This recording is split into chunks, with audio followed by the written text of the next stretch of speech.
Is Prema Bhakti.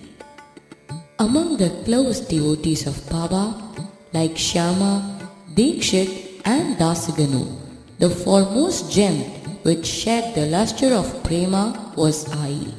Yet, strangely enough, she is now here to be seen among the pictures of Baba's devotees. Though written sources containing details of Ai's life and work are very few, the book Shirdi Sai Baba opens up a new world for us.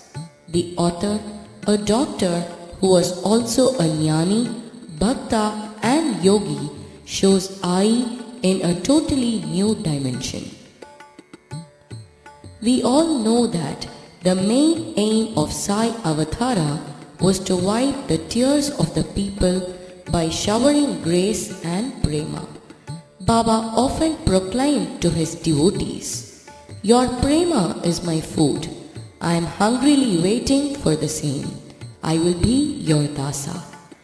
If we perceive Sai Baba as Krishna in Gokula, the friend of Gopabhalas and also the emperor of Dwaraka, an empire of prema, the group of his devotees show up in a novel framework of grandeur. In this crowd shines forth Radha Krishna, the embodiment, the prema of Radha Krishna, glittering like Rohini in the blue sky as the beloved of Krishna Chandra. Bhagwan Sai Baba revels in his universal love by saying, "She is my mother as well." In the words of Dr. Keshav, Ai's life is Radha's Vilasa dedicated to Krishna. Vilasa means action fully soaked in bhakti. Narada, while defining bhakti, has this to say: Sasmin Parama Prema Rupa. The sage points to Krishna by saying Sasmin. He is here at hand. Even before you utter the word Prema, Krishna comes and stands before us. Come, show extreme, limitless, unconditional love to this embodiment of love. This indeed is bhakti. No need for puja or 16 types of upachara. In Parabhakti or Parama Prema, all these are kept aside. What is Atma Nivedana? The ultimate in ninefold bhakti. It is to offer love to love, through love and with love. To offer oneself, mind, speech and body totally at his lotus feet is bhakti. To say that this is bhakti itself and not so much as the climax or the final stage of bhakti will please Narada and his Narayana. If you reach this state, you get all. In other words, nothing else remains, only he and he alone. Every day we recite the shloka, mostly at the end of the puja. Kayena vacha manasendriyairva, which extends up to Narayana eti samarpayami. This is nothing but an expression of Atma Nivedana. Our thoughts, words and deed, body, mind and soul are dedicated to the Supreme Being called here as Narayana, the all-pervasive Vishnu, the indweller and refuge of all. Baba liked the 11th skanda of Bhagavatam where this shloka appears. Baba tells the devotee Uddhavesha Bua, read that portion where both of us talk, Krishna and Uddhava. Read that poti. Bua is confused. He ponders over. Is it from Jnaneshwari or Bhagavad Gita? Finally, Baba tells him, go to Dikshit. Bua goes to the Vada where Dikshit was reading Eknath Bhagavata with the commentary of Eknath Maharaj explaining the shloka Kayena Vacha at that time. Bapu Saheb Bhuti also came to the Vada at the same time with a message from Maharaj. bring rupees 16 and a half from Dikshit. The meaning of rupees 16 and a half has been explained by Eknath Maharaj like this. Kaya is one, Vacha is one, Manasa is one, Chitta is one, Buddhi is one, Ego is one, organs are 10, and Prakriti Swabhava of subconscious nature is half. This was the reason why Baba asked Buddhi to bring rupees 16 and a half as Dakshina from Dikshit. We are able to surrender to him all actions we perform knowingly. But what we are required to do is to surrender involuntary actions like sleep, heartbeat, digestion and breathing to him. Ai also echoes this sentiment and explains that this shloka is the essence of Bhagavad Gita. Ai says, if we dedicate the body, indriyas and mind to God, our words, thoughts and deeds will be the doings of God. This is what Krishna means when he says, Yad karoshi yadashnasi yajuhoshi tat kurushva madarpanam. Chapter 9, Shloka 27. Invariably, I anticipated every command of Baba and explained the philosophical concepts in the same way as Baba did. Some devotees called her the Pratirupa of Baba, as she lived for Baba alone and carried out his wishes without being told. But I refuted this and said, Baba alone is God, we are but his reflections. She never felt that she had a special place among Baba's devotees.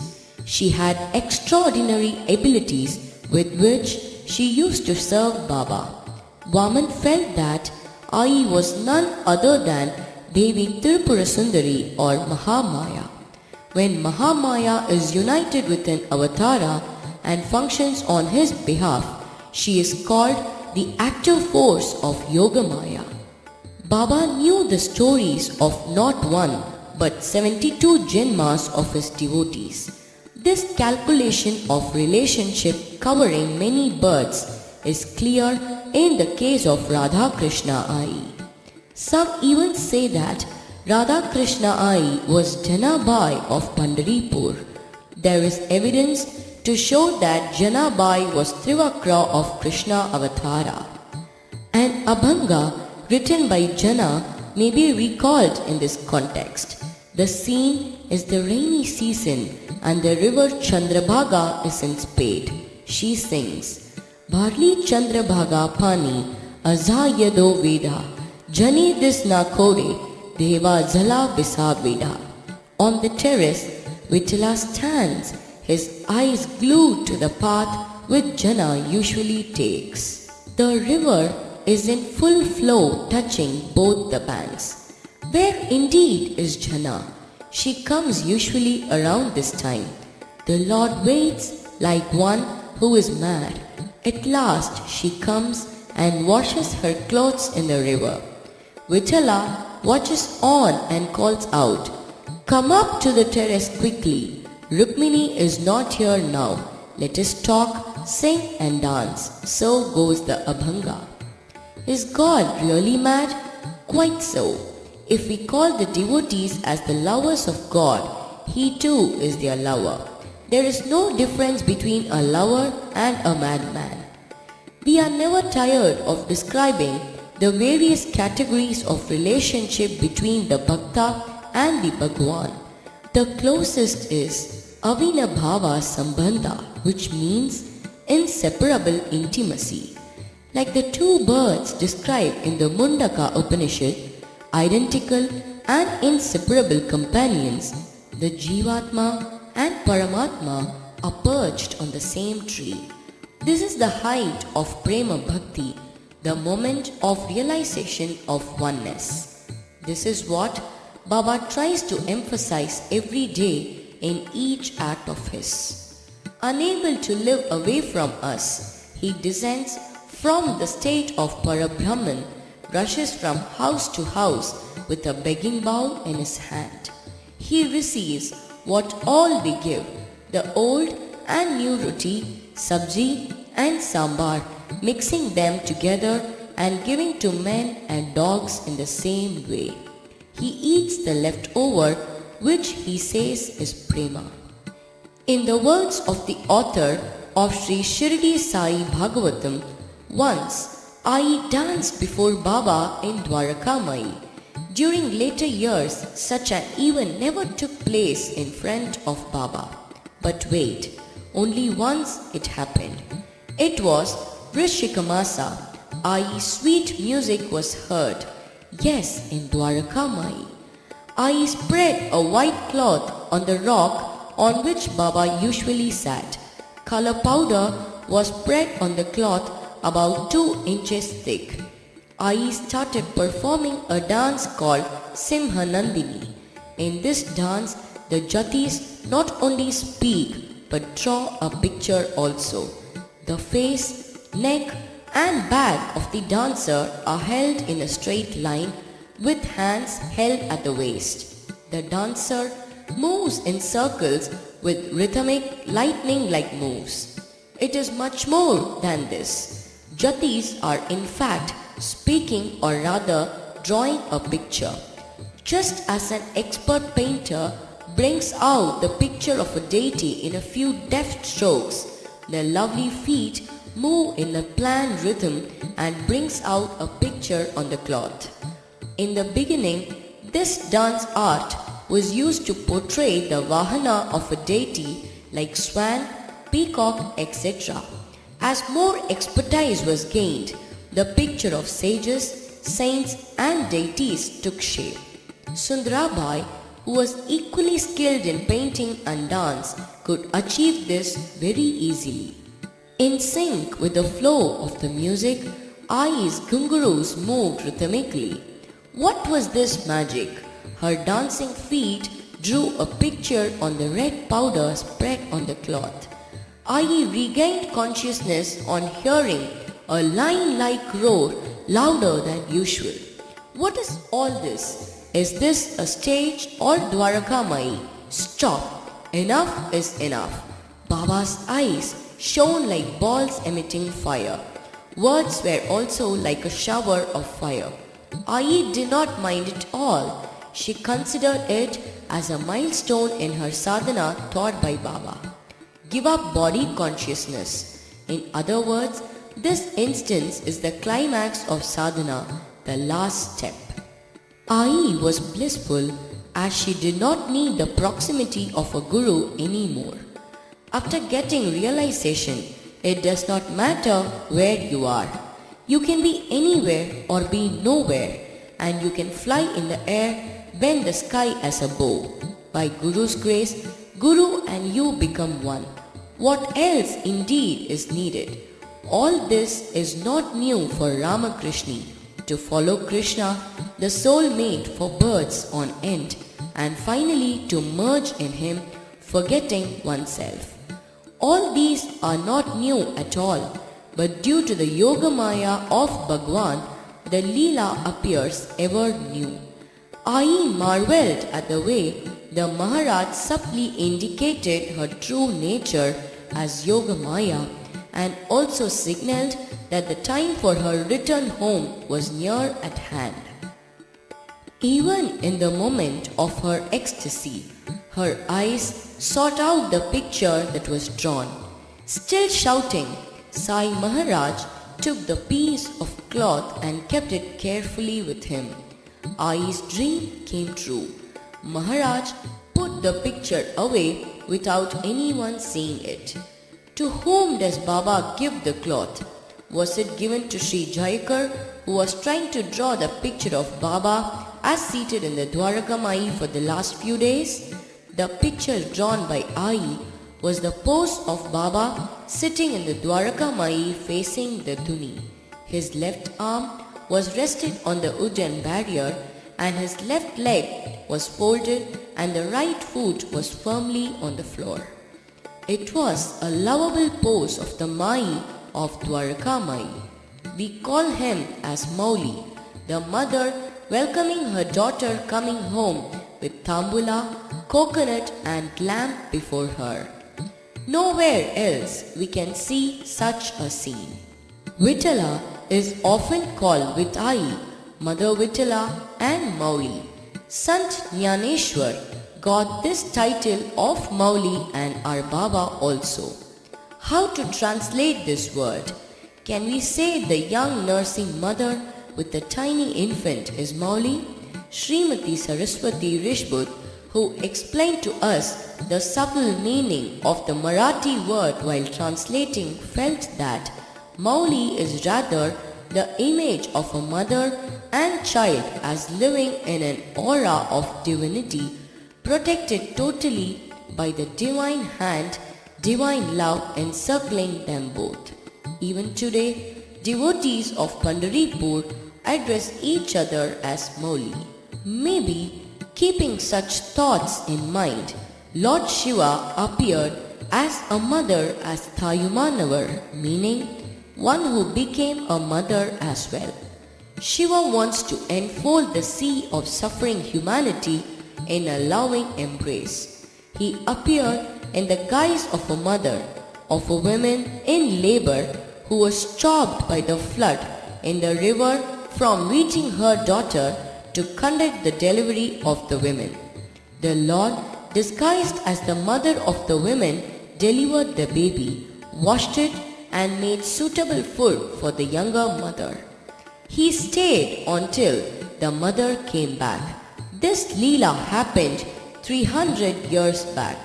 The Lord, Thayumanavar, is seated in the temple at Rockfort, Tiruchirappalli. Normally, Shiva takes the help of his divine consort to play the mother to calm down a crying baby. This time, he was on his own to enact the drama. To this day, the grandmother-to-be prays to this Lord, offering a full bunch of bananas, seeking his grace in the safe delivery. Even without the disguise of a mother, the Lord is capable of feeding an infant with a love greater than that of a human mother. Our Lord of Shirdi saw a crying baby under a tree. The mother was working at a little distance. Sai felt the hunger of the crying baby. He took up the baby, who drank the milk flowing from the Lord's thumb and started laughing. So nicely do you look after the baby, chided Baba and gave the baby to the mother who came running. Baba has performed many such miracles by saving people from fire, disease and other problems. Still, he praises the universal motherhood of Radha Krishna Ai. The reason is that this love flows from the form of the mother. Baba told Rege, "What do these fools know? She was your mother and mine." These unique words were uttered by Baba after Ai left this world and merged in the Master.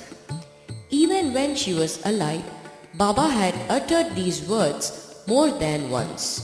Baba expressed once that Ai had undergone many trials and tribulations in life and had to face humiliation due to her avadasha. Baba further told Rege, "Once Ai came here and pleaded, 'I just cannot live any more. Please take me.' Then she entered my heart. You can see her here whenever you desire." Baba pointed to his heart. Rege's mind was at rest. Further, he felt he was in good company since Mahalsapati and Dikshit had great reverence for her. In fact, upon her was passing away, Dikshit had told Vaman that Ai's avatara had come to an end. That is, Ai's spiritual mission on this earth was accomplished and hence her sojourn on earth had ended and she merged with the Parabrahma. Ai lit the lamps in her shrine, decorated the pictures of Baba and Vitala, and her soul merged in Baba. Quite a few devotees saw a ray of light entering the Dwaraka Mai when she departed from this world. Like Akka Mahadevi in Sri Saila, Janabai and Kanopatra in Pandaripura, the devotees who merged in their Ishta take part even now in their subtle body in the functions and festivities at those temples. The words as above are not born of fanciful imagination. In the Kakad Aarti at Shiradi, we see Janabai imploring Sai Vitala as follows. O Shyama, what food can I offer you? Enough of testing, my friend. I am a poor servant of Namadeva. How can I offer the leftover bhakri to you, the Lord of the universe? It is past midnight. O Srikanta, please return to the temple. Please give this a thought. Kakad Aarti will begin soon. Your devotees will wait for you with a variety of Naivedya. Please do not test this friend of yours any further. These can as well be the words of Radha Krishna Ai. We hear her voice clearly. Chiku, do not weep that I have gone. 100 years later, a Kavyatri Hridaya will weep for me and write my story. Stop feeling sorry for me. Source Sri Shirdi Sai Bhagavatam. It is a matter of great satisfaction that Radha Krishna Ai's name finds a prominent place at the entrance of a mantapa near Kurhale Sai temple. Dr. Vinnie Chikluri, who has wholly surrendered herself to the service of Baba and his bhaktas and conducts Annadana at this mantapa and provides medical facilities to pilgrims coming to Shirdi, inspires us from Kurhale. We dedicate this book to her